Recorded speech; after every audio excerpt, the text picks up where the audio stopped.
Vanoss. You know him. You love him. You've at least heard of him. Vanoss Gaming, or as it's typically shortened to, Vanoss, which is what I'm going to be calling him for the rest of this video because his name's really a mouthful. He creates gaming videos.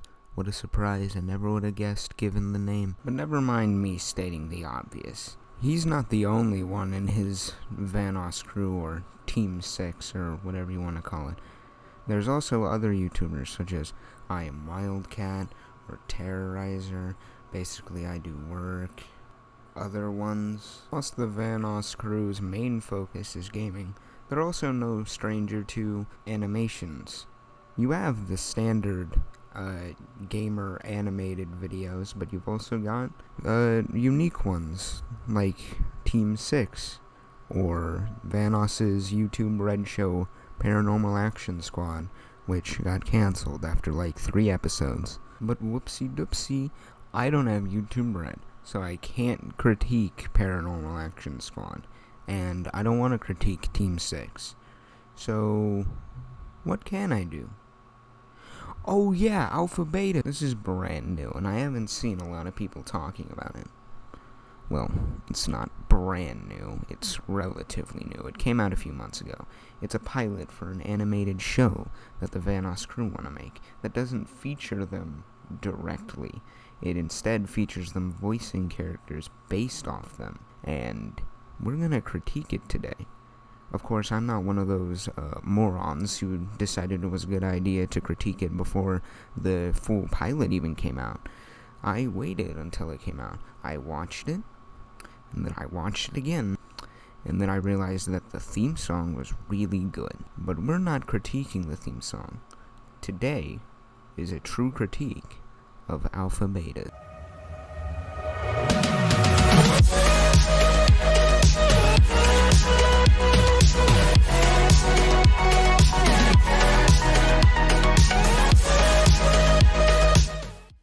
Plot is a very important thing for a pilot. You see, the whole point of a pilot is to make the viewer interested, and if the viewer isn't interested by the plot, then the viewer probably won't want to see the series continue, which isn't a good thing when you're trying to make a show. The question is now, does Alpha Beta's plot hold up? Yeah. But I'm gonna guess you want a more detailed description than that. But before I tell you why I think the plot is pretty alright, I guess I'm gonna have to give you a summary of the video so you can get a good idea of what the plot is. But if you don't want to be spoiled, I suggest you click off now and watch the pilot, because I'm going to be talking about a lot of things that happen in the pilot in this video. So Alpha Beta follows Alpha Team, which consists of... Also, fun fact, I didn't know Brian's real name until I watched this pilot. I don't know why I'm bringing this up, I just thought it was funny and put it in the script. You see, Alpha Team's job is to pretty much remove all anomalies or glitches or anything really bad from a game, because in this world, games power the world, which, quick note, is just a marvelous idea, because who wouldn't want the government's entire power source to rely on Dark Souls 3 or Cuphead? The game they enter in this specific episode is Redhead Intervention, where a rogue NPC is taking other NPCs hostage, which makes the game impossible. And if the game is impossible, then no one will want to play it, and if no one plays it, then apparently they lose power to Area 51, which, I don't know about you, but I'd take that as a considerable oopsie doopsie. Before I talk about the villain, I'm gonna go on to the first problem I have. It's the fact that they didn't really make jokes about Red Dead Redemption, they just made jokes about Western times, which is kind of a letdown, because in the trailer and the exclusive clips, they made fun of Red Dead Redemption. And there's a lot of things to make fun of in Red Dead Redemption. The game isn't perfect, but this is just a big nitpick, pretty much. It doesn't really matter. It's just kind of something that irks me and a few other people. Right, now that that's out of the way, let's go on to the villain, Two Buck Chuck, the weakest character of the episode. He's not a bad character. He helps with the plot, but other than that, he's just kinda existing.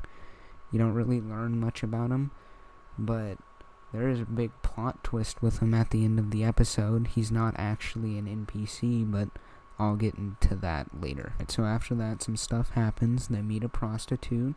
They get attacked on a train. Mason dies on a cactus, which, to be honest, kind of caught me off guard the first time I watched it. After Mason dies, they get told off by the director. Then they go to Two-Buck Chuck's lair. They face off against him. They all die but Eddie. And then Eddie proves he's the greatest Don't Touch the Floor champion of all time and kills Two-Buck Chuck. So what did I think of the plot? Well, the plot was pretty alright. There were some parts that I didn't like the TikTok joke, and the villain was pretty weak, but overall it was pretty good. There were some parts that genuinely made me laugh, like when you realize that Mason dying is a whole joke about the black guy dying first, but other than that, the plot was pretty alright. I think it has potential to be a really good show, but now that we're done explaining the plot, we're gonna go on to the characters. This ain't the black car! Every good show needs good characters, so does Alpha Betas have good characters?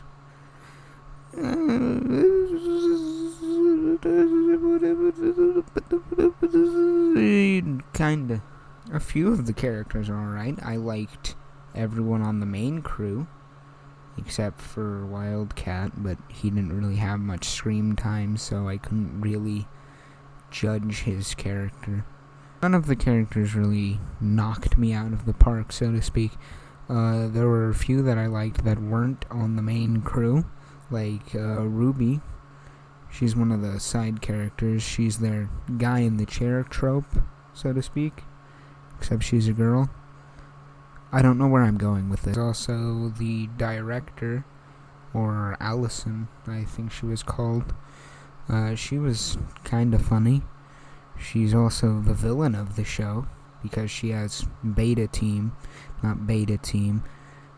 Where the fuck did Beta Team come from? Ooh, and Steven. Steven, he's not really in the pilot that much, but he had some funny parts, albeit most of them were in the promotional clips that weren't even in the show, but he was still funny.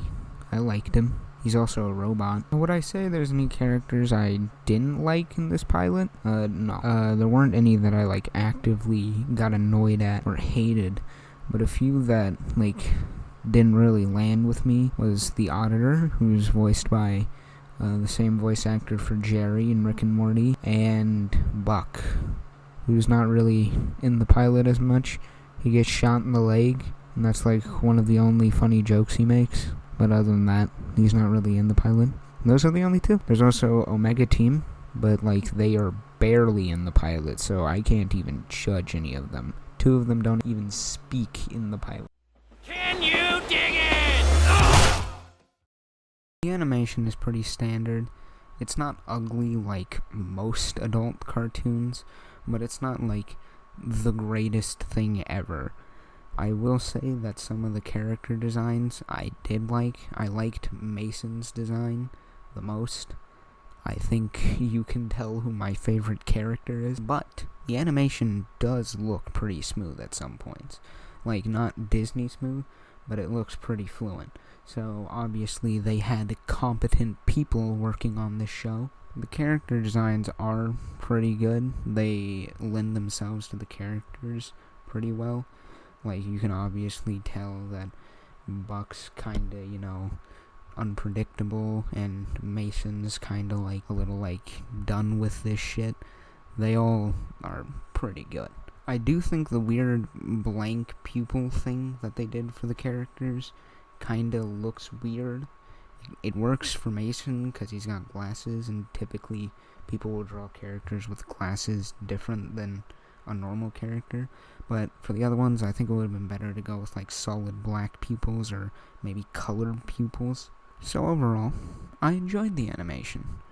It wasn't Disney quality or even has-been hotel quality, but it wasn't like overly gross, and it wasn't super choppy like other animations. So I'll give the animation a 9 out of 10. I don't know where the rating system came from. Come on, he just wanted to prove he didn't suck at Don't Touch the Floor. We never do the right thing. So I guess the big question now is, would I recommend Alpha Betas? Yeah, I'd say I'd recommend it. It's a pretty good show. I think most people would like it, but if you're looking for like a show that's like super serious with like deep characters and plot, I'd say give it a pass. So overall, the show has some potential. It could become another leader in the big wave of original cartoons we're seeing on YouTube right now, like Has-Been Hotel, Hell of a Boss, and Eddsworld's making a comeback, which I'm gonna review that. I'm gonna review the new episodes. But in the meantime, I'm gonna be uploading some more videos, the other Vanoss crew animations. But overall, watch Alpha Betas. It's a pretty good pilot, and I really hope it gets picked up for like an actual season, because I want to know where this is going to go. It seems like it could be a really fun show. So, overall, I don't give ratings. I just say if I'd recommend it or not, so I recommend it. Hold on there, partner. You haven't watched the outro to this video yet, where I tell you to like the video if you liked it, and dislike if you didn't, and maybe subscribe and hit that bell to make sure you see all my new uploads.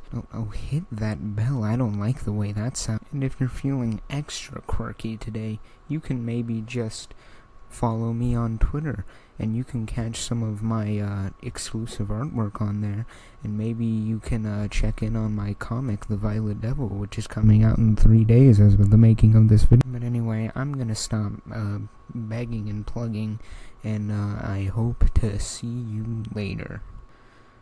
Bye.